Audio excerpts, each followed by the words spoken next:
আমার ছেলে দিনুক, আমার ছেলে দিনুক, আমার ছেলে দিনুক, ছেলের পরিচয় দিয়া দুনিয়াতে তুমি দামি হইতে পারবা রে বাবা।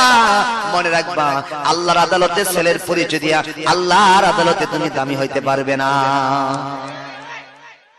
যদি ছেলের পরিচয় দিয়া আল্লাহর আদালতে বাবা দামি হইতে পারতো, ইব্রাহিম নবী আলাইহিস সালামের পরিচয় দিয়া বাবা বাবা আযর আল্লাহর কাছে দামি হইতো। ইব্রাহিম নবীর বাবার নাম আযর, ওই আযর কিন্তু আল্লাহর কাছে দামি হইতে পারে নাই।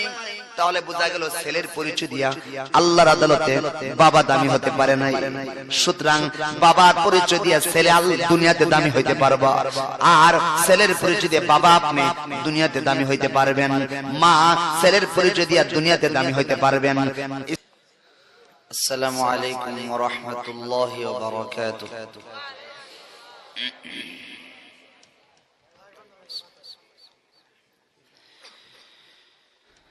إن الحمد لله نحمده ونستعينه ونستغفره ونستهديه ونعوذ بالله من شرور أنفسنا وسيئات أعمالنا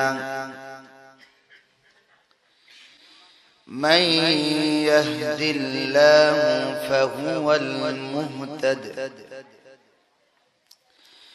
ومن يضلل فلن تجد له وليا مرشدا ونشهد أن سيدنا وسندنا وحبيبنا وحبيب ربنا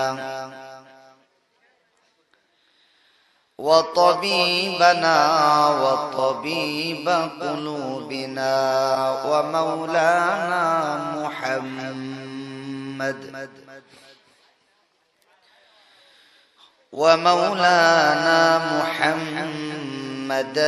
عبد الله ورسوله الذي بلغ الرسالة وأدى الأمانة ونصح الأمة وكشف الغمة وجاهد في الله حق جهاده حتى أتاه اليقين وصلى الله تعالى عليه وعلى آله وأصحابه وبارك وسلم تسليما كثيرا كثيرا. أما بعد فأعوذ بالله من الشيطان الرجيم. بسم الله الرحمن الرحيم.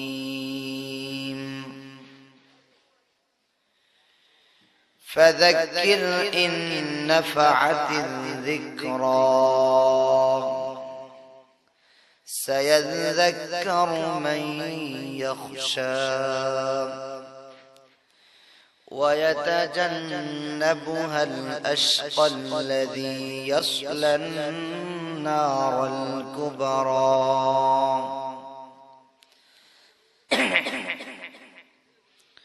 صدق الله مولانا العظيم. সকলে মহব্বতের সাথে নামাজে দুরূদ শরীফ পড়ি। اللهم صل على محمد وعلى آل محمد كما صليت على إبراهيم وعلى آل إبراهيم إنك حميد مجيد اللهم بارك على محمد وعلى آل محمد كما باركت على إبراهيم وعلى آل إبراهيم إنك حميد مجيد بلغ العلا بكماله كشف الدجى بجماله حسنت جميع خصاله صلوا عليه وآله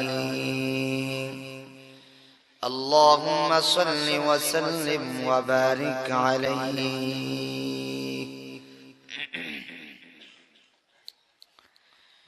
টিগর দক্ষিণ পাড়া যুব সমাজ ও ছাত্রবৃন্দের উদ্যোগে আজকের ইসলামী মহাসম্মেলনের সম্মানিত সভাপতি, টিগর দক্ষিণ পাড়া কেন্দ্রীয় জামে মসজিদের সম্মানিত ইমাম ও খতিব হযরত মাওলানা আবু তাহের সাহেব, সহ সভাপতি হাজী নুরুল আমিন সাহেব সহ উপস্থিত হযরত উলামায়ে কেরাম, মুরব্বিয়ানে আযম, প্রাণ প্রিয় যুবক ভাইরা, পর্দার আড়ালে পর্দা নিশীন মা বোনেরা, আল্লাহ তাআলার কাছে লাখ কোটি শুকরিয়া যে মহান রব্বুল আলামিন আমাদেরকে এখনো পর্যন্ত মাঠে বসে থাকার তৌফিক দান করেছেন। সেজন্য আমরা সকলেই দিল থেকে শুকরিয়া দান বলি আলহামদুলিল্লাহ। আমি আপনাদের সামনে কোরআন শরীফের ছোট্টখাট্ট সূরা সূরাতুল আ'লা থেকে কয়েকটি আয়াত তেলাওয়াত করেছি। ইনশাআল্লাহ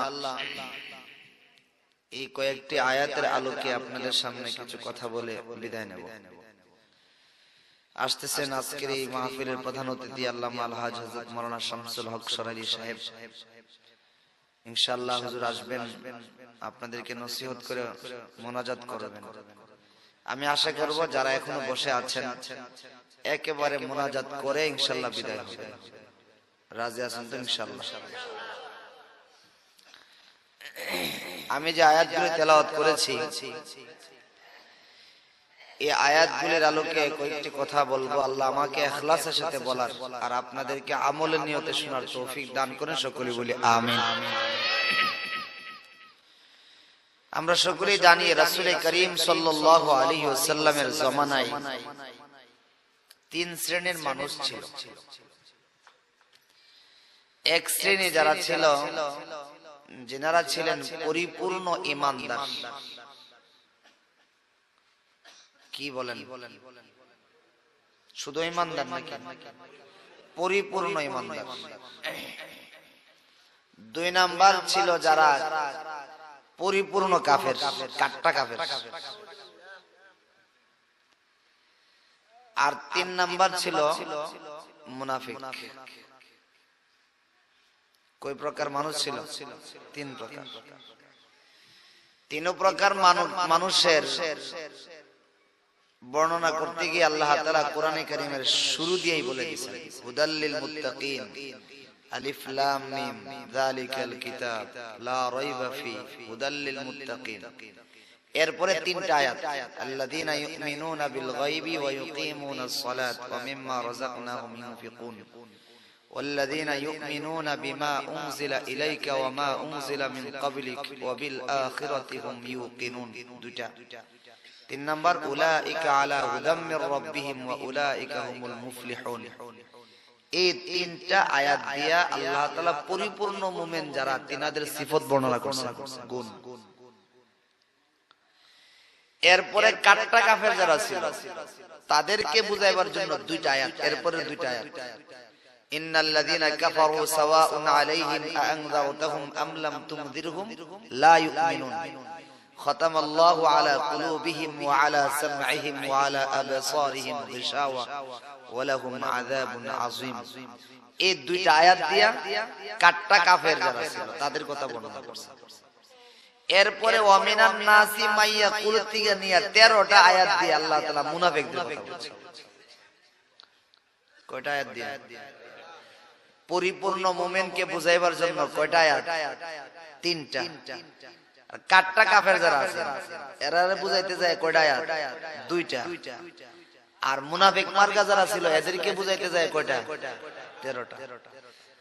এই জায়গায় সংখ্যা দিয়ে বোঝা যায় মুনাফিক মার্কা মানুষ খুব খারাপ। 13টা আয়াত দিয়ে আল্লাহ বুঝাইছে। আমার ভাইরা, রাসূলের জামানায় এক মুনাফিকের বাড়ি আরেক পরিপূর্ণ মুমিনের বাড়ি ছিল পাশাপাশি। এক মুনাফিকের বাড়ি আরেক পরিপূর্ণ মুমিন যিনি ছিলেন তিনার বাড়ি ছিল পাশাপাশি। তো মুনাফিক যিনি ছিল তার বাড়ির একটা খেজুর গাছ আছে। কি গাছ? খেজুর গাছের উপর অংশটা বাঁকা হয়ে মুসলমান বাড়ির সীমানার ভিতরে ঢুকেছিল।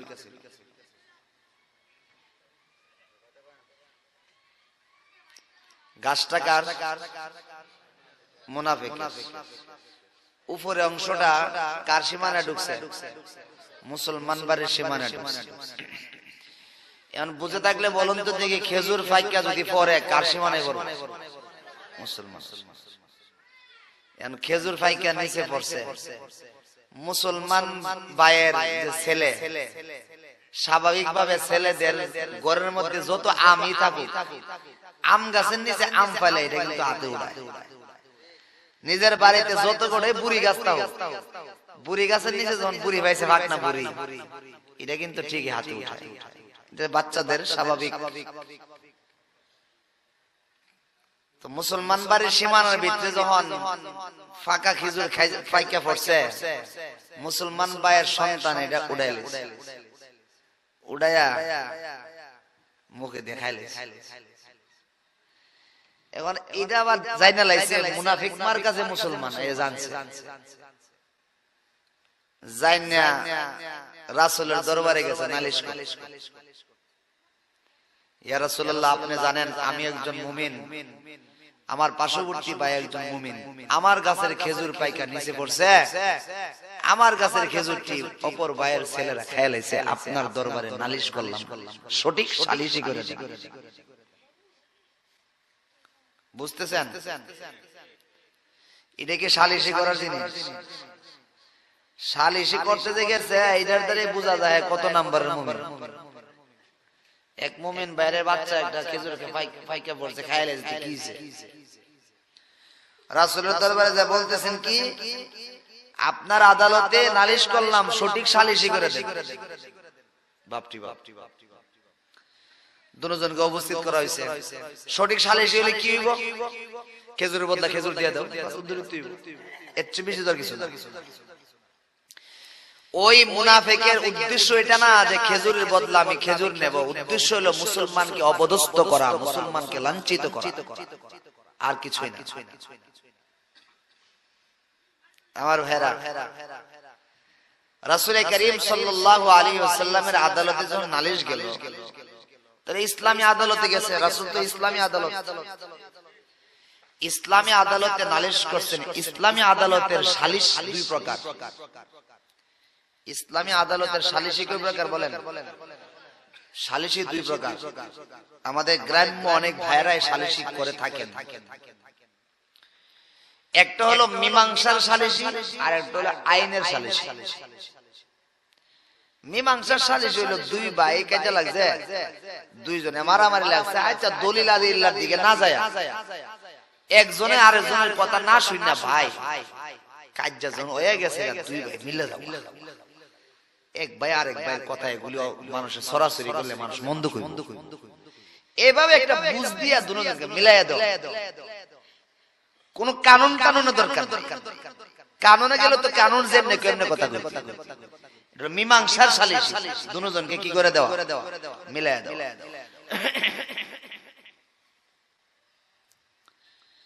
আরেকটা হইলো আইনের সালিশি, আইন যা বলে তাই করতে। এই আইনের সালিশি করতে যায় কার পক্ষে হলো আর কার বিপক্ষে হলো এটা দেখার সুযোগ নাই। ইসলামের মধ্যে এটা দেখার সুযোগ নাই। যদিও বিভিন্ন দেশের মধ্যে সেরা দীক্ষা আইন দীক্ষা না সেরা দীক্ষা ফয়সালা করে কোন দল করে, আওয়ামী লীগ না বিএনপি না কোন ফদের লোক না আমার মতো গরিব শরীফ, কথা ঠিক না? গরিব টিরে বলে কোন গরিব তো সব হইলো ফুটবল। আমরা যারা গরিব আছি সব কি বলেন, সব কি ফুটবল। যার ভাই আছে হে হইলে ফুটবলের গুণ কি আমার কবার লাত্তি যার বুঝতে না। আর্জেন্টিনা নেই, আর্জেন্টিনা পাওয়া গেল লাত্তি খা, আর একটা নাকি ব্রাজিল, ব্রাজিল পাওয়া গেল লাত্তি। যার ভাই আছে হে হইলে আমরা গরিব যারা আছি আমরা তো সাইড হই যে এনে যাবেন লাত্তি ছাড়া আমার কপালের বুঝতে নাই। কথা ঠিক কিনা? ভুল কইলাম আমার ভাইয়েরা। ইসলামী আদালতে সালিসি কয় প্রকার বলেন? বলেন দুই প্রকার। একটা হলো আইনের সালিসি, আর একটা কি মীমাংসার সালিসি। মীমাংসার সালিসি হলো মিলাই দেন কানুন টানুন। একটা হাদিস মনে পড়ে গেছে, বলবো? বুখারী শরীফের একটা ঘটনা, বানান না কিচ্ছা মনে করলে গুণ হইব। কিচ্ছাটা হয়তো অনেকের জন্য নতুন হইতে পারে, কিন্তু বানানো না, বুখারীতে আছে। আল্লাহ রাসূল সাল্লাল্লাহু আলাইহি ওয়াসাল্লাম বলেন, মুসা আলাইহিস সালামের জমানায় এক ব্যক্তি আরেক ব্যক্তির কাছে একটা জমিন বিক্রি করছে। কি বিক্রি করছে? জমিন বিক্রি করছে। এখন জমিনে গেছে হাল চাষ করতে, যে বেটা কিনছে বেটা হাল চাষ করতে যায় জমিনের ভিতরে একটা স্বর্ণের কলসি পাইছে। কি পাইছে বলেন? স্বর্ণের কলসি। এখন যে ক্রেতা, হে গো আমি তো বেটার কাছ থেকে বিক্রেতার কাছ থেকে জমিন এনে কিনছি, আমি তো কলসি কিনছি। এই কলসি লইয়া স্বর্ণের কলসি লইয়া গেছে কই? ওই মালিক বিক্রেতার কাছে, ভাই আমি তো তোমার কাছ থেকে জমিন কিনছি, আমি তো কলসি কিনছি না, তোমার কলসি তুমি নাও। আমরা হইলে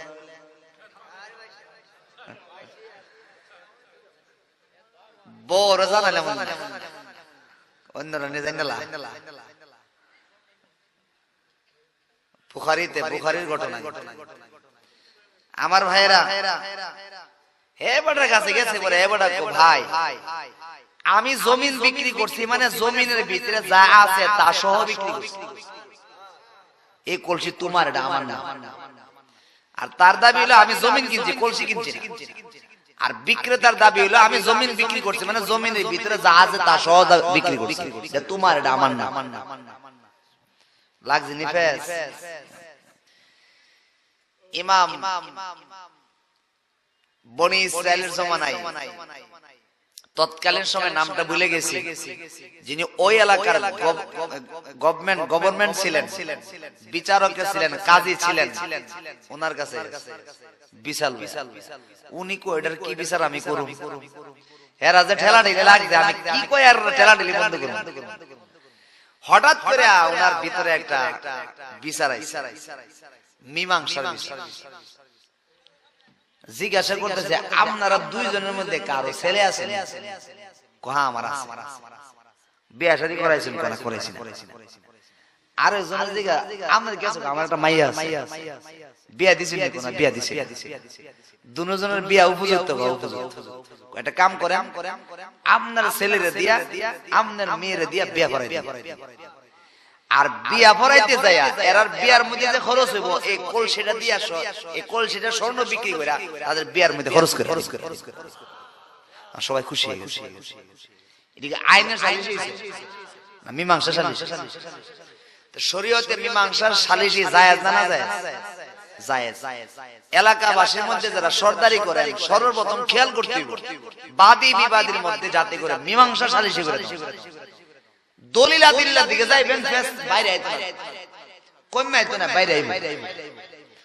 আর যে মীমাংসা করে দেওয়ান যায়, একজনের যে মাপ টাপ চাওয়া ভাই আর মনে কষ্ট মশাই, এটা সবচেয়ে সহজ। তো আমার ভাইয়েরা, রাসূল করিম সাল্লাল্লাহু আলাইহি সাল্লামের কাছে খেজুর খাওয়ার নালিশ করছে। রাসূল সাল্লাল্লাহু আলাইহি ওয়াসাল্লাম সর্বপ্রথম চিন্তা করলেন, মীমাংসা করে দিলেন। রাসূল বলেন, দেখো তুমি বলতেছো তুমি একজন মুমিন, আর তোমার পার্শ্ববর্তী যে ছেলে খেয়াল এসে তার বাবা তারাও একজন মুমিন, তাহলে তুমি তোমার খেজুর যে খেয়ে ফেলছে, তুমি তোমার খেজুরের বিষয়টা তুমি তোমার মুমিন ভাইকে মাফ করে দাও। আর আমি আল্লাহর নবী মুহাম্মদ বলতেছি, এই জন্য আমি জিম্মাদারি নিলাম, হাসরের ময়দানে জান্নাতের মধ্যে তুমি আমার সাথে থাকবা। আমরা কইলো তো লাভ হয় দল্লাম, যা জিন্দেগিতে যা পাইছেন না একটা তো পাইলাম, ইমন মাফ হাজারো করলাম, কথা ঠিক কিনা? কিন্তু মানুষটা কি মুসলমান আসলে না মুনাফিক? রাসূল কেউ মানে না, মুমিন কেউ মানে না। আসলে তো সব মীমাংসার জন্য নালিশ করে নাই, করছে তো অপদস্থ করে। এখন সে বলতেছে, দেখেন জবাব ডাকি দে, জবাব দে আমার মূল মাকসাদ। রাসূল বললেন কি যে তুমি তোমার ভাইকে মাফ করে দাও, তার জন্য আমি মুহাম্মদ বলতেছি, এর উসিলা করে হাসরের ময়দানে আমি মুহাম্মদের সঙ্গে তুমি আল্লাহর জান্নাতে আমার সঙ্গে থাকবা। কত বড় কথা বলার পরে এই মুনাফিক মার্কা মুসলমানরা কি জবাব দেউনেন? জবাবে বলতেছেন, মুহাম্মদ তোমার কথা তো আর অবিশ্বাস করে পারি না, তবে কোন সময় মারা যাব আর তোমার কথা অনুযায়ী কতকাল কবরে থাকতে হবে, কোন সময় হাসরের ময়দান হবে, আর তখন কি ফয়সালা হবে না হবে, কখন আর জান্নাতে যাব, তখন যায় তোমার সাথে জান্নাতে থাকবো, চিন্তা করে দেখছি যে তো বহু লম্বা সময়ের বাকি। বলেন নাউজুবিল্লাহ। তোমার সঙ্গে জান্নাতে যায়া থাকাটা, এটা তো আমি আমার এই বিষয়টার মজা পাওয়া বা ফায়দা উপভোগ করা, এটা তো লম্বা সময়ের বাকি। এই লম্বা সময়ের বাকির বিনিময়ে নগদ ছাড়তে আমি রাজি না। বলে নাউজুবিল্লাহ। এখন খেজুরের বদলা খেজুরের ফয়সালা করে নগদ, আর কবরে যায়া থাইকে হাসরের ময়দানে হইলে জান্নাতে গেলে তোমার সঙ্গে আমি জান্নাতে থাকবো, এটা তো বাকি। বুঝেন নাই? লম্বা সময়ের বাকি, কখন জান্নাতে থাকবো এটা তো সীমা নাই, লম্বা সময়ের বাকি। সুতরাং এই লম্বা সময়ের বাকির বিনিময়ে আমি নগদ ছাড়তে রাজি না। সবাই বলি নাউজুবিল্লাহ। কথাটা কি বলছে? রাসূল সাল্লাল্লাহু আলাইহি ওয়াসাল্লাম বলেন, মনে মনে তুমি কত নাম্বারের মুসলমান আমি টের পাইছি। আমি জান্নাতের লোভ দেখাইছি আর তুমি আমার সাথে যুক্তি দেখাইলা যে লম্বা সময়ের বাকির বিনিময়ে আমি নগদ ছাড়তে রাজি না। ঠিক আছে, তোমার কয়টার খেজুর খাইতে যাও, খেজুর নিয়ে যাও। কারণ তো তাই বলে, বাহ্যিক ভাবে বিচার পাইছো তুমি, খেজুর খাইলাইছে বাস খেজুর তুমি নিছো। কিন্তু এই কথার দ্বারা মুনাফিক আমার কাছে সে লোকটা, এটার পরিচয় রাসূলের কাছে স্পষ্ট হয়ে গেল। মুনাফিকের এই জবাবটা থেকে আমাদের কিছু নসিহত গ্রহণ করতে হবে। আচ্ছা ভাই, নামাজ পড়লে সওয়াব না গুনাহ? সবাই বলেন সওয়াব। সওয়াবের বিনিময়টা নগদ পাওয়া যায় না মরার পরে? রোজা রাখলে সওয়াব নেই, সওয়াবটা কি নগদ পাওয়া যায়? কখন পাওয়া যাবে? জমা থাকবো মরার পরে। কথা ঠিক কিনা? আর নামাজ না পড়া যদি টিভির সামনে বসে থাকি, নামাজ না পড়া যদি আড্ডায় থাকি, নামাজ না পড়া যদি শেষ সাথে কম্বলের নিচে শুয়ে থাকি, নামাজ না পড়া যদি খেলাধুলার মাঠে খেলতে থাকি, এগুলির মজা নগদ না বাকি? নগদ। ঘুমানোর সময় আমি ফজর নামাজের সময় কম্বলের নিচে শুয়ে রইলাম, এটা মজা আছে না? এটা নগদ না বাকি? নগদ। আমি খেলার মাঠে খেলতেছি, খেলার যে একটা মজা লাগতেছে, এটা নগদ না বাকি? নগদ। আমি বন্ধুদেরকে নিয়ে আড্ডায় বসে সময় কাটাতেছি, মজাটা নগদ না বাকি? নগদ। ছাইরা নামাজ পড়তে গেলাম, গা কম্বল ছাইরা নামাজ পড়তে গেলাম, আমি অনেক ত্যাগ তিতিক্ষা কইরা নামাজের পরে সওয়াব হবে, সওয়াবের বিনিময়ে নগদ না বাকি। এখন যারা কম্বল ছাড়তে পারলো না, যারা খেলার মাঠ ছাড়তে পারলো না, যারা আসর নামাজের পর থেকে এশা পর্যন্ত চার স্কুলে গল্প গুজব ছাড়তে পারলো না, তারা কেমন যেন যদিও মুখে না বলে সেই মুনাফিকের আওয়াজে তাদের মুখ দিয়া, তাদের কার্যক্রম দিয়া প্রকাশ পাইতেছে, আমি লম্বা সময়ের বাকির বিনিময়ে নগদ মজা ছাড়তে রাজি না। কথাটা বুঝাইতে পারছি? তাদের কথার দ্বারা বোঝা যায় যে আমি লম্বা সময়ের বাকির বিনিময়ে কখন মরবো আর কখন কবরে যায় আমার ডাইন হাতে আর কি ফেরেশতার প্রশ্নের উত্তর দেব, ডাইন হাতে আমলনামা আসবে, জান্নাতে যাব, এগুলো তো অনেক বাকি। ওই বাকির বিনিময়ে আমি নগদ মজা ছাড়তে রাজি না, টিভি ছাড়তাম রাজি না। এই কথা ঠিক কিনা? হজ করতে যাবে, হজ করলে আল্লাহ রাসূল বলেন লাইসা লাহুল জাযা ইল্লাল জান্নাহ। যে ব্যক্তি হজ করলো আল হজ্জুল মাবরুর লাইসা লাহুল জাযা ইল্লাল জান্নাহ। যে ব্যক্তি হজ করলো কবুল হইলো, তার প্রতিদান একমাত্র আল্লাহর কাছে জান্নাত। জান্নাত নগদ না বাকি? আর হজ কর্ম কইতে কইতে 3 লাখ 4 লাখ টাকা এখন করে লাইলে খরচ হয়ে যাইবো গা, পুঁজি নষ্ট হয়ে যাইবো গা, আরো সংসারটা গুছাইয়া লই, ছেলে মেয়ে বিয়া কইরা লই, এই সমস্ত কার্যক্রম 3 লাখ টাকা কাছে থাকলে আরো ব্যবসা হবে, এই ব্যবসা হওয়াটা নগদ না বাকি? নগদ। ওই হজ করে জান্নাত পাবো, এটা তো অনেক দূরে, এটা আস্তে আস্তে দেরি করে করি না। আর টাকাটা নগদ হাতে থাকলে ব্যবসা হবে, এটার মজা হলো নগদ। এই নগদের বিনিময়ে বাকির বিনিময়ে নগদটা ছাড়তে রাজি না। কথা ঠিক কিনা? আমাদের সমাজে, আমাদের গ্রাম্য বাজারের মধ্যে আসরের সময় স্বাভাবিকভাবে বাজারটা জমে বালা। কথা ঠিক কিনা? আসর নামাজের সময় কাস্টমারও জমে বালা। এখন যদি কাস্টমাররে ফেলাইয়া দোকানটা বন্ধ করে মসজিদে যা নামাজ পড়তে, তাহলে কাস্টমার আর ফিরা যাইব।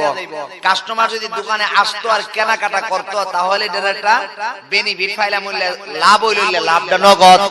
আর এই ব্যবসাটা ছাইরা দিয়া দোকানটা তালা লাগায় যদি আমি মসজিদে চলে যেতাম, নামাজ পড়তাম, সওয়াব হইতো, এটার মজা নগদ, বিনিময় হলো বাকি।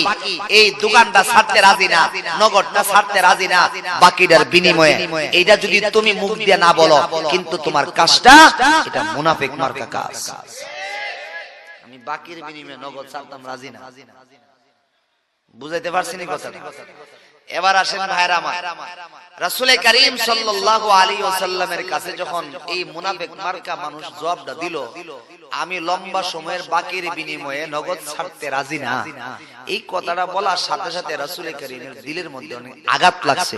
কি রে, হে দাবি করে মুমিন, আমি জান্নাতের লোভ দেখাইছি, হে মানলো না।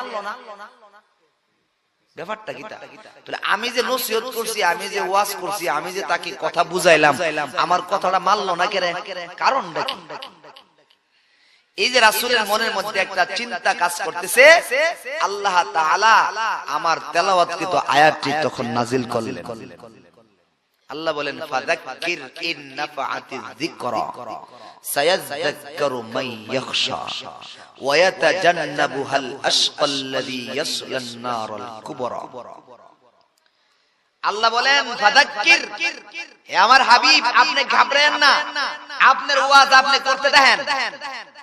আপনি ওয়াজ করছেন আমার লগে জান্নাতে থাকবা, এউনছে না, এর লাগি আপনি মন ঘাবড়েন না, আপনার ওয়াজ আপনি করতে থাকেন। বুঝেন নাই? আপনার ওয়াজ আপনি ফাযাক্কির, আপনি নসিহত করতে থাকেন, আপনি ওয়াজ করতে থাকেন, আপনি ফিরায়েন না। আপনি এই মুনাফিক মার্কা মানুষ কথা শুনতে রাতে কি হইছে, মন ঘাবড়েছেন কে? আপনি ওয়াজ করতে থাকেন।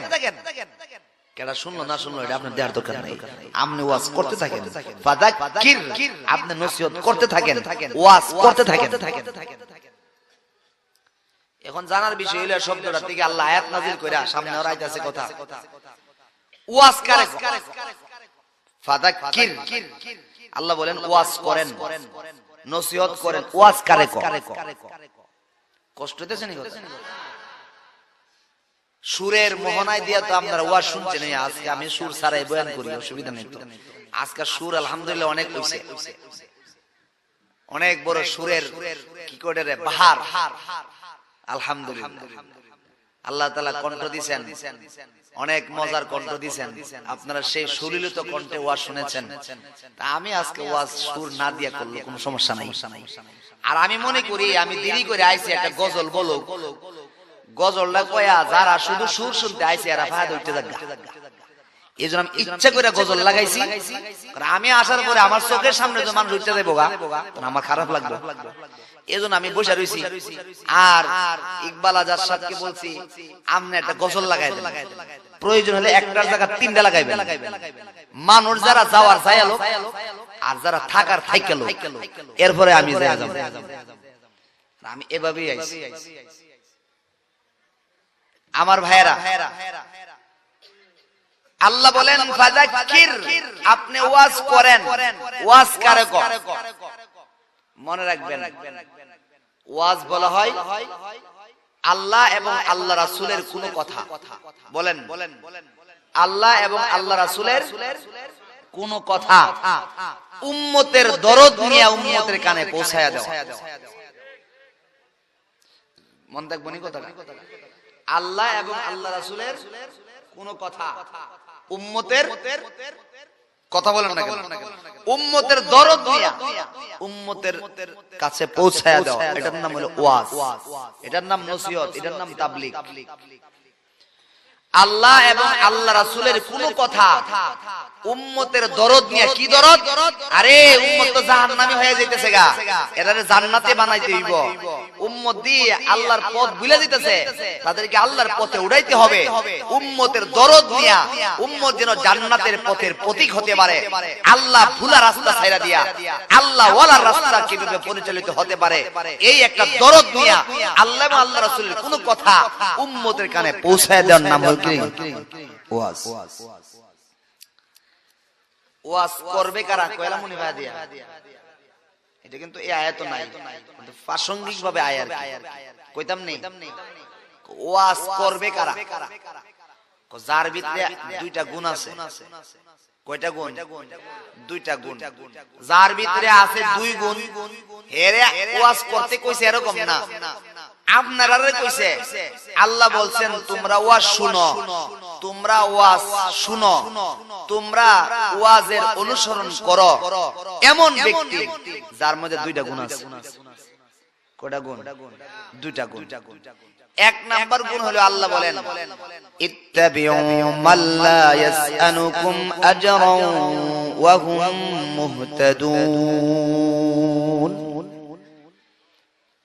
এই আয়াতটা কি বেশি অপরিচিত? কোন সূরাত আছে? এই মাশাআল্লাহ। ইত্তাবিউ, তোমরা অনুসরণ করো, তোমরা অনুকরণ করো, তোমরা শুনো, তোমরা মানো। মান ওই ব্যক্তির কথা, লা ইয়াসআলুকুম আজরা, যে ব্যক্তি ওয়াজ করে ওয়াজের বিনিময় চাইয়া নেয় না। কি বুঝাইতে? এটা আমার কথা না, কিন্তু আমি তরজমা করতেছি। আল্লাহ বলেন কি ইত্তাবিউ, তোমরা অনুসরণ করো। মান বলেন ওই ব্যক্তির কথা, লা ইয়াসআলুকুম, যিনি তোমাদের কাছে চায় না। কি চায় না? আজরা। আজরা, আজর মানে বিনিময়। যে ব্যক্তি তোমাদের কাছে ওয়াজের বিনিময় চাইয়া নেয় না, তার ওয়াজ শুনো। এক। দুই নাম্বার হলো ওহুম মুহতাদুন, ওই ব্যক্তির কথা শোনো যে ব্যক্তি কথা বলার আগে নিজে আমল করে। ওয়াহুম মুহতাদুন, তোমরা ওই ব্যক্তির কথা শোনো যে ব্যক্তি কথা যা বলে তার উপরে আমল করে। বক্তার মধ্যে কয় গুণ লাগবে? দুই গুণ। একটা হলো লা ইয়াসআলুকুম আজরা, আর একটা হলো ওহুম মুহতাদুন, যারা তোমাদের কাছে বিনিময় চাইয়া না। এক। দুই নাম্বার হলো ওয়াজ করার আগে নিজের ভিতরে ওয়াজ আছে। হাদিসের মধ্যে আসছে তোমরা উনজুরু, তোমরা খেয়াল করো, তোমরা খেয়াল করো, আম্মান তাখুযু দীনাকুম, তোমরা তোমাদের ধর্মকে, দ্বীনকে কোথায় থেকে গ্রহণ করতেছো, কার থেকে গ্রহণ করতেছো, এটা খেয়াল করো। বুঝতেছেন কথা? কষ্ট লাগতেছে? আবার নি কোন যে আমরা টেহা দাম আমাদের কি এটা নিয়ে আবার কইয়া বল চাই না। আমি কিন্তু আপনার প্রাসঙ্গিক ভাবে আইসি দিকে কোরআনের আয়াতটা পড়ে আমি আপনার শুনাইছি। আর যদি বিশ্বাস নাও কোরআন শরীফ লয়া এই আয়াতটা বাই কইরা বাংলা তরজমা আছে এটা দীক্ষা লইন। তাহলে যারা ওয়াজ করবে তাদের মধ্যে কয় গুণ লাগবে বলেন? 2 গুণ। 1 নম্বর লা ইয়াসআলুকুম আজরা হইতে বিনিময় চাইয়া নেন না। 2 নম্বর হলো ওয়া হুম মুহতাদুন, যারা নিজে ওয়াজ করার আগে তার মধ্যে ওয়াজ সেটিং আছে। আমি উবাইদুল্লাহ যদি বলি ভাই যুবক ভাইরা সবাই পর্দা করবেন, সবাই পর্দা করবেন, খুব ওয়াজ করছি যুবকরাও মাশাআল্লাহ ওয়াজটা উন্না সবাই পাগল হয়ে গেছে, আগামী কালতে ইনশাআল্লাহ পর্দা করুমই। সকাল বেলা যুবকরা গেছে সরাইল বাজার, সরাইল হাই স্কুল আছে নি, অন গিয়া দে হাই স্কুলের গেটের সামনে আমি উবাইদুল্লাহ আর রইছি কি লাগি ওই যে বিলাফান যে বাইরিব দেখবার লাগি, বুঝেন নাই কথা? এখন যুবকরা কি কইব? হুজুর এটা কিতা কালকা দিয়ে এত সুন্দর ওয়াজ করলেন পর্দার ব্যাপারে, এখন কি? অথবা মনে করেন আমি রিকশাতে যাইতাছি, আমার লগে পাশে যে একজন আমার স্ত্রী বয়ে রইছে সেরা খোলা, তাহলে আমার এই ওয়াজ কাম হইব না? দুরুমি আমনের ওয়াজ হইনা আছে নিয়ত করছিলাম, এখন দিয়ে আপনি যদি মুখ খুললা বিডিলে করেন, আমি কালকা বুকা ছাড়া বিডিলে করি, কথা ঠিক কিনা? এজন্য আল্লাহ বলেন তুমি ওয়াজ করবা, তুমি ওয়াজ করার আগে নিজে ওয়াজের আমল করো। ওয়া হুম মুহতাদুন, রাসূল বলেন আম্মান তাখুযু দীনাকুম, তুমি তোমার দ্বীন ধর্ম কোথায় থেকে গ্রহণ করতেছো আগে সেটা দেখো, কার থেকে আমি নিতেছি। কষ্ট পেয়েছেন না তো কথা? আমরাটা যেন কইছি, আপনারটা কইতে অসুবিধা নাই। যারা ওয়াজ শুনবে এরারও 2 গুণ লাগবে। কয় গুণ? 2 গুণ লাগবে। 2 গুণ কি কি? 1 নম্বরে আল্লাহ বলেন وَسَيُجَنَّبُهَا الْأَشْقَى الَّذِي يَصْلَى النَّارَ الْكُبْرَى। আল্লাহ বলেন ওই শ্রোতা যার দিলের মধ্যে এই বেতানি আইছে, যে জিনিস জানি না আসলে করা দরকার, আজকে যদি এমন জিনিস জানি কালকা থেকে এটা আমল করা শুরু করব। যেই জিনিস আমার ভিতরে আছে ওয়াজ দিয়া যদি শুনি এটা করুন যাইতো না, তাহলে আজকে থেকে সেটা আর করতাম না, এমন নিয়ত যার ভিতরে থাকবে। 1 নাম্বার। 2 নাম্বার হলো জাহান্নামে যাওয়ার যত কাজ আছে এমন কাজ শোনার সাথে সাথে আমি সেই কাজটা পরিহার করে দেব। এমন মন মানসিকতা নিয়ে ইখলাসের সাথে যারা যদি শুনে আর 2 গুণ বিশিষ্ট ব্যক্তি যদি ওয়াজ করে আর যা শরীয়তে ওয়াজ বলে ওইটা যখন করবে, তিনটার সমন্বয় যখন হবে, আল্লাহ বুঝাই দিবেন হে আমার হাবিব, তখন আপনার ওয়াজ আপনার উম্মতের ওয়াজ কাজ করবে। যদি এর তিনটার কোন একটা বাদ যা তাহলে ওয়াজ হইব না। বাসের মধ্যে অনেক সময় ক্যাম্পাসের ওঠেনি, ক্যাম্পাসের অনেক সময় দাঁতের মাজন গেছে, খেয়াল করছেন?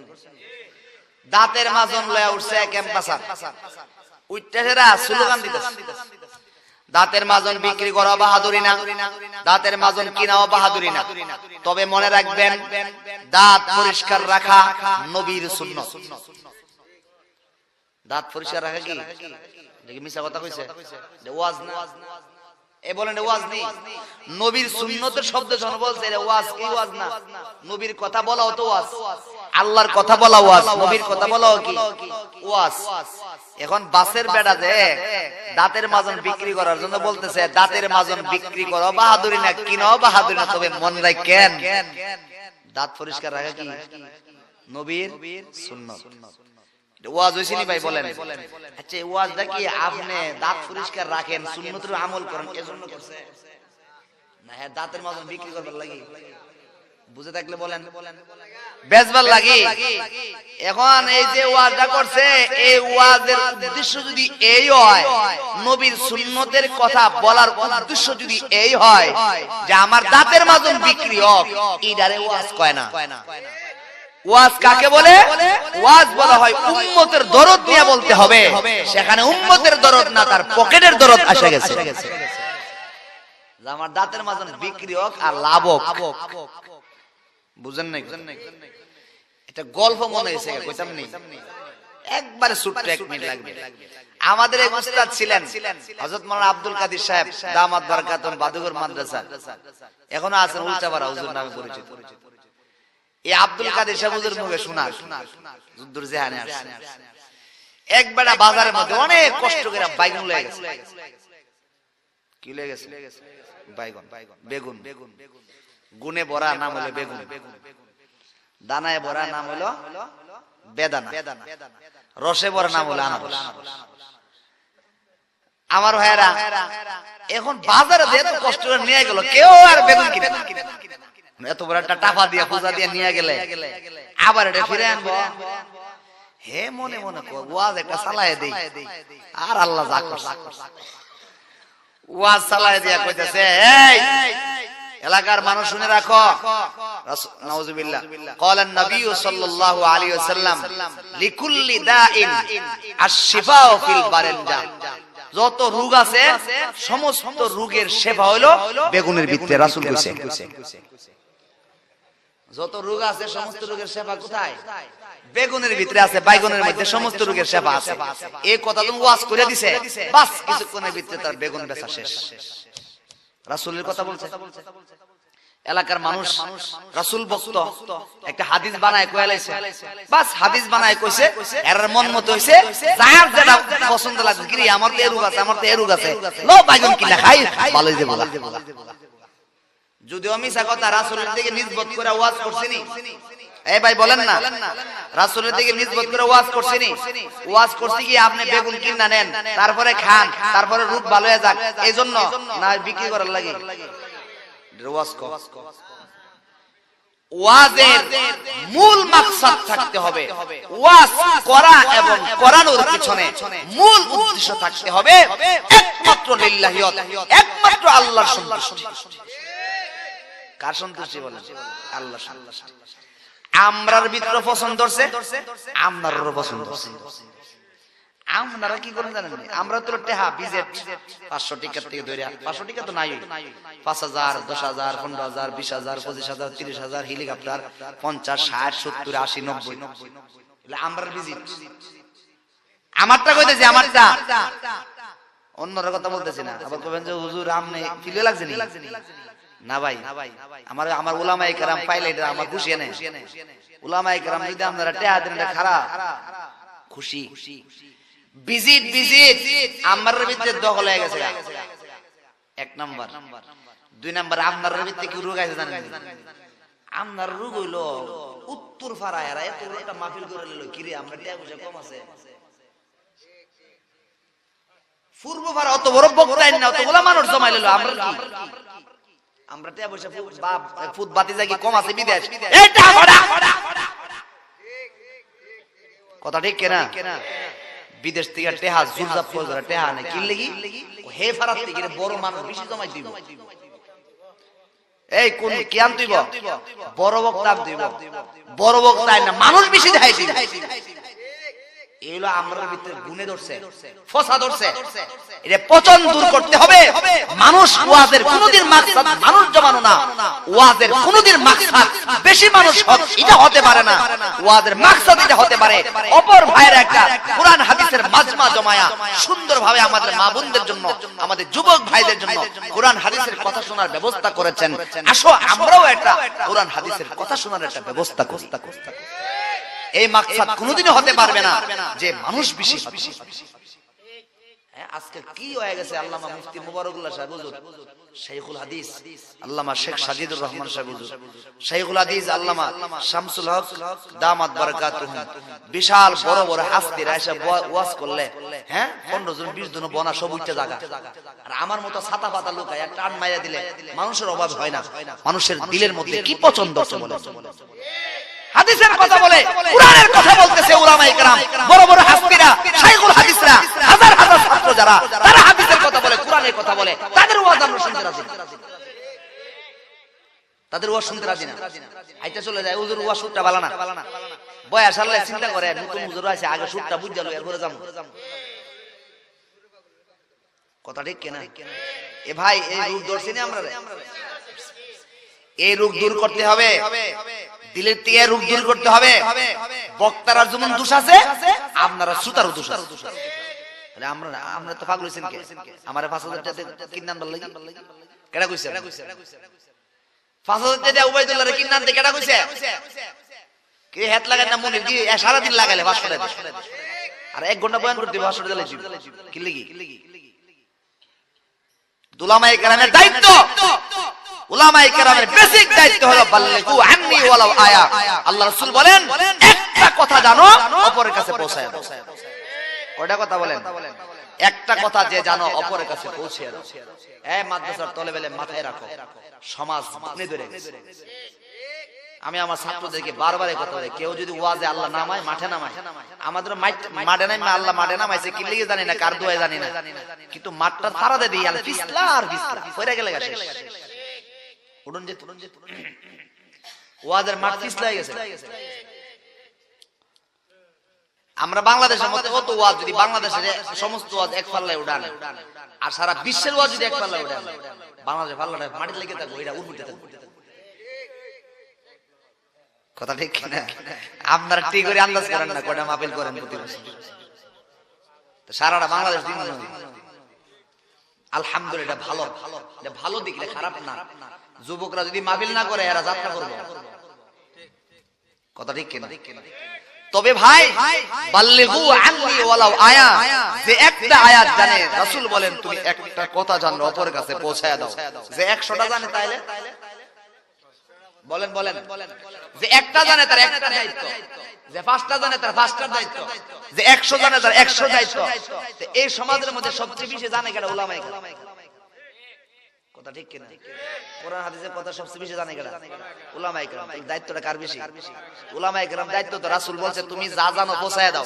তাহলে আমার পৌঁছাইবার জন্য তো আমারই মাইকেনা দরকার, আমার পৌঁছাইবার লাগে তো আমারও তো ভেন্ডার সাজানো দরকার, আমার পৌঁছানোর জন্য তো আমিই তো মাইকিং করা দরকার, আমার পৌঁছানোর জন্য তো আমার নামে আমার টাকা দিয়ে তো পোস্টার করা দরকার। আল্লাহ রাসূল বলছে তুই পৌঁছায়া দে, তুই পৌঁছায়া দে। পৌঁছাইতে যায় যেমনি পৌঁছাইতে হবে আমার দায়িত্ব। সেই জায়গার মধ্যে যুবকরা মিল্লা একটা মাহফিল করতেছে, যুবকরা মিল্লা পোস্টার করতেছে, যুবকরা মিল্লা মাইক আনলো, যুবকরা মিল্লা সবকিছু করলো। এখন আমি আমার দায়িত্বটা পালন করতে যাই 5000 10,000 কি লাগে? বুঝেন নাই কথা? তো আমার ভাইয়েরা, আপনারা মনে আল্লাহর রাস্তায় মাফ চাই, বদনাম করতে বসি নাই। আল্লাহ তাআলা আমাদের সবাইকে আমল করার তৌফিক দান করেন। আল্লাহ তাআলা আমাদের সবাইকে কথাগুলির উপর আমল করার বুঝার তৌফিক দান করেন। আর এই কথাগুলি মাঝে মাঝে আমি অনেক জায়গায় বলি, আল্লাহ যেন আমার মরণ পর্যন্ত এই সমস্ত চুক্তির ওয়াজ থেকে আল্লাহ হেফাজত করেন। এই কথাটি বারবার যখন জায়গা জায়গায় বলবো, আমার দ্বারা চুক্তি করা সম্ভব হইব? আমার হেদায়েতের জন্য এই কথার মুখাতাব আমি। সমাজের দলিল বানায় রাখলে, সমাজে মাঠে ময়দানে বলে রাখলে আমার মাথায় যেন এটা না ঢুকে এমন জায়গা মাহফিল করতে যায় কোনো মতে ছলে বলে কোলে কৌশলে, বলেন ছলে বলে কোলে কৌশলে গাড়ি ভাড়া দেয় কত, এরপরে এমন জায়গায় গেছিলাম এতটা দিছে, এরপরে এই এই এই এমনে এমনে এমনে এমনে, এটার নাম ছলে বলে কোলে কৌশলে। কোনদিন যেন আমি উবাইদুল্লাহর মুখ থেকে এরকম কথা না আসে, এজন্য মাঝে মাঝে কথাগুলি বইলা দলিল বানায় রাখি, যাতে করে হাজার হাজার মানুষ আমার কথার দলিল আছে সাইয়া ওয়াজ করে যেত না, বাড়া দিল সই না দিল। বুঝেন না? কষ্ট পাইছেন? আল্লাহর রাস্তায় মাফ চাই, মনে কষ্ট রাখলে মাফ চাই। উলামায়ে কেরাম তুলাবারা মনে কষ্ট হয় দেখলে আল্লাহর রাস্তায় মাফ চাই। আমার কথাটা আমার ফিরে যাইবে, আমি লয়ে যাব। আমার ভাইরা, আল্লাহ রাসূল বলেন আল্লাহ তাআলা বলেন ফাযাক্কির ইন নাফাতিল যিকরা সায়াযাক্কারু মান ইয়াখশা ওয়া ইয়াতাজান্নাবুহাল আশকাল লাযী ইয়াসলান নারাল কুবরা। আমার ভাইরা রে, আল্লাহ পাক রব্বুল আলামিন বলেন ফাযাক্কির, হে আমার হাবিব আপনি ঘাবড়ায়েন না, আপনি কোনো পিছপা হন না। ফাযাক্কির, নসিহত করতে থাকুন। ফাযাক্কির, আপনি ওয়াজ করতে থাকুন, করতে থাকুন। ওই মুনাফিক আপনার কথা শুনে নাই, আপনার কথা মানে নাই, আপনি ঘাবড়ায়েন না, পিছপা হন না, ওয়াজ করতে থাকুন। তবে আমার হাবিব সায়াযাক্কারু মান ইয়াখশা, আমার হাবিব আপনার নসিহত ওই ব্যক্তি কবুল করবে, আপনার ওয়াজ তো ওই ব্যক্তি মানবে। সায়াযাক্কারু মান ইয়াখশা, যে ব্যক্তি আমি আল্লাহকে ভয় করে, যার দিলের ভিতরে আমি আল্লাহর ভয় আছে, ওই ব্যক্তিরা যখন কথা শুনবে তাহলে ওই ব্যক্তিরাই আপনার কথা, কোরআন হাদিসের কথা মানবে। দিলের ভয় নিয়ে কথা শুনো, দিলের ভয় নিয়ে আল্লাহর কথা শুনো। নামাজ শুনি আসার নামাজ জিজ্ঞাসা করলে তো অর্ধেক আতলে থাকতে না। গ্রামের পরিচয়টা দুনিয়ার জন্য, হাসর ময়দানে যদি গ্রেফতার হয়ে যায়, হাসর ময়দানে যদি আল্লাহর আদালতে যায় ধরা পড়ে যায়, তখন যদি যায় বলে আল্লাহ তুমি জানোনি আমি তো অমুক বড় বংশের লোক, আমি ওই গ্রামের লোক, আমার ছেড়ে দাও। আমার ভাইরা কোশ্চিন কেন আল্লাহর আদালতে গেলে ওই বংশ আর গ্রামের পথ দিয়া, গ্রামের পরিচয় দিয়ে আল্লাহর আদালতে জাহান্নাম থেকে বাঁচা যাবে না। আমার ভাইরা রে, এই যুবক ভাইরা খেয়াল করে শুনুন, বাবার পরিচয় দিয়া ছেলে দামি হইতে পারবে দুনিয়াতে, কিন্তু মনে রাখবে বাবার পরিচয় দিয়া ছেলে আল্লাহর আদালতে দামি হতে পারবে না। যদি আল্লাহর আদালতে ছেলে যদি বাবার পরিচয় দিয়ে দামি হতে পারতো, নূহ আলাইহিস সালামের ছেলে কেনান আল্লাহর কাছে দামি হইতে পারতো। কেনান কিন্তু আল্লাহর কাছে দামি হইতে পারে নাই, বরং পানিতে হাবুডুবু হয়ে গেছে। قال سآوي إلى جبل يعصمني من الماء قال لا عاصم اليوم। নূহ আলাইহিস সালামের সময়কালে মহাপ্লাবন হয়েছে, মহাপ্লাবন শুরু হয়ে গেছে। মহাপ্লাবনে মহা পানির মধ্যে ছেলে কেনান হাবুডুবু খাইতেছে। বাবা ডাকতে বলেন ইয়া বুনাইয়া রকাম মা'না ওয়ালা তাকুম মা'আল কাফিরিন। বাবারে আয়েশা পর, বাবার সাথে আয়েশা পর, আল্লাহকে বিশ্বাস করে দিলের মধ্যে আল্লাহকে ঢুকায় আমার সঙ্গে কাশতিতে চলে আয়, নৌকাতে চলে আয়। আমার ভাইরা তখন বাবার কেনা, বাবার সঙ্গে কেনানের জবাব দেয় সাআবি ইলা জাবালি ইয়াসিমুনি মিনাল মা। ওই যে বিশাল বড় পাহাড় দেখা যায়, পাহাড়ে গিয়ে আশ্রয় গ্রহণ করবো, আমাকে পানি কিছুই করতে পারবে না। আল্লাহ বলেন লা আসিমাল ইয়াউম। বাবা নূহ বলতেছেন আরে আমার ছেলে আজকের দিনে মহাপ্লাবনের পানি থেকে তুমি বাঁচতে পারবে না। স্লোগান দিলাই নারায়ে তাকবীর, নারায়ে তাকবীর। আল্লামা হযরত মাওলানা শামসুল হক সাহেব হুজুরের আগমন, টিগরের পক্ষ থেকে, যুব সমাজের পক্ষ থেকে নারায়ে তাকবীর। আশেপাশে যারা আমরা আছি, হুজুর অপেক্ষায় আছি, আমরা সকলে চলে আসবো ইনশাআল্লাহ। হুজুর চলে আসছেন, অল্প সময়ের ভিতরে আমাদের মাহফিলে চলে আসবেন। তো আমার ভাইরা, আমি বলতেছিলাম কেন বলছিল ওই পাহাড়ে আমি আশ্রয় গ্রহণ করব। আল্লাহ পাক রব্বুল আলামিন জানাই দিবেন লা আসিমাল ইয়াউম, আজকের দিনে তোমার বাঁচা হবে না। ফাহালা বাইনাহুমাল মাউজ ফাকানা মিনাল মুগরাকিন। বাপ বেটার মাঝখানে বিশাল বড় একটা ঢেউ আসছে, ঢেউ। ওই ঢেউর আড়ালে ওই ছেলে কেনানকে পানি নিচে ডুবায়া হাবুডুবু খাওয়ায় আল্লাহ দুনিয়ার দিকে নিয়ে গেছে। আমার ভাইরা বাবার পরিচয় দিয়ে যদি ছেলে আল্লাহর কাছে দাবি হইতে পারতো, তাহলে নিশ্চয়ই নূহ নবী আলাইহিস সালামের পরিচয় দিয়ে তার ছেলে কেনান দাবি হইতে পারতো। কেনান যেহেতু দামি হইতে পারে না, এত বড় বাবার নবীর পরিচয় দিয়া, সুতরাং আমি আর তুমি বাবা যত বড় পদওয়ালা হোক না কেন, বাবা যত বড় মুবাল্লিগ হোক না কেন, বাবা যত বড় নামাজি হোক না কেন, বাবা যত বড় আলেম মুফতি মাওলানা হোক না কেন, কোশ্চেন কালো বাবার পরিচয় দিয়ে তুমি আল্লাহর আদালতে দামি হতে পারবে না।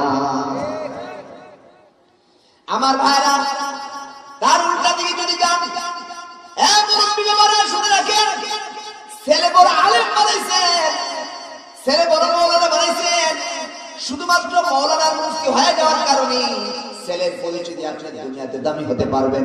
ছেলে ওসি হয়ে গেছে, ছেলে ডিসি হয়ে গেছে, ছেলে রেলের চাকরি করে, ছেলে প্রশাসনের চাকরি করে, মনে রাখবেন ছেলের পরিচয় দিয়ে আপনি টিগরের বাজারে যায় আপনি মুখ খোলায় কথা বলতে পারবেন, আমার ছেলে তিনুক, আমার ছেলে তিনুক, আমার ছেলে তিনুক। ছেলের পরিচয় দিয়া দুনিয়াতে তুমি দামি হইতে পারবারে বাবা, মনে রাখবা আল্লাহর আদালতে ছেলের পরিচয় দিয়া আল্লাহর আদালতে তুমি দামি হইতে পারবে না। যদি ছেলের পরিচয় দিয়া আল্লাহর আদালতে বাবা দামি হইতে পারত, ইব্রাহিম নবী আলাইহিস সালামের পরিচয় দিয়া বাবা আযর আল্লাহর কাছে দামি হইতো। ইব্রাহিম নবীর বাবার নাম আযর, ওই আযর কিন্তু আল্লাহর কাছে দামি হইতে পারে নাই। তাহলে বোঝা গেল ছেলের পরিচয় দিয়া আল্লাহর আদালতে বাবা দামি হতে পারে নাই। সুতরাং বাবার পরিচয় দিয়া ছেলে দুনিয়াতে দামি হইতে পারবে, আর ছেলের পরিচয় দিয়ে বাবা আপনি দুনিয়াতে দামি হইতে পারবেন। মা ছেলের পরিচয় দিয়া দুনিয়াতে দামি হইতে পারবেন। স্ত্রী দল